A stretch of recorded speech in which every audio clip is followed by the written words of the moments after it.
But Raleigh said he's a gold belt in karate and he wasn't going to teach his moves to a no belt. We hid there a while more, but the teenagers never showed up, and eventually we decided the coast was clear. That's when we realized we were underneath Kittyland.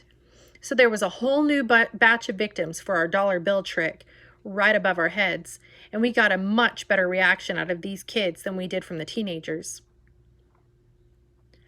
But one of the kids was really fast, and he grabbed the dollar before I could pull it down, so me and Riley had to go up on the boardwalk and get it back. This kid wasn't budging, though. I tried to explain the concept of personal property to him, but he still wouldn't give us our money. I was getting pretty frustrated with this kid, and that's when Riley's parents showed up. I was pretty glad to see them because I figured if anyone could talk some sense into this kid, it was Mr. Jefferson.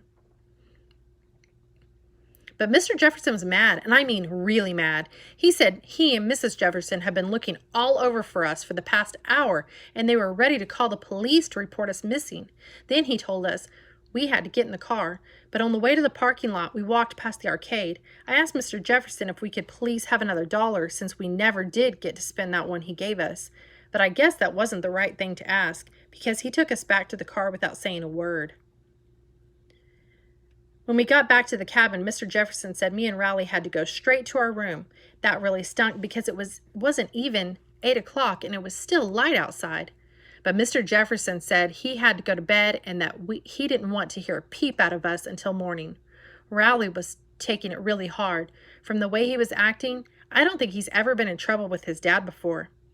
I decided to lighten the mood a bit. I walked around on the shag carpet and then gave Riley a static electricity shock as a joke. That seemed to get Riley to snap out of it. He walked around in a circle for about 5 minutes, rubbing his feet on the carpet, and then got me back while I was brushing my teeth. I couldn't let Riley one-up me like that.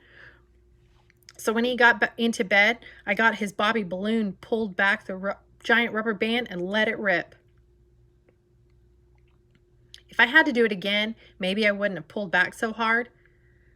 When Riley saw the red mark on his arm, he screamed, and I knew that was going to attract attention.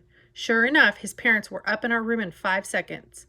I tried to explain that the mark on Riley's arm was from a rubber band, but that didn't seem to matter to the Jeffersons. He burned me. They called my parents, and 2 hours later, Dad was at the cabin to pick me up and take me home.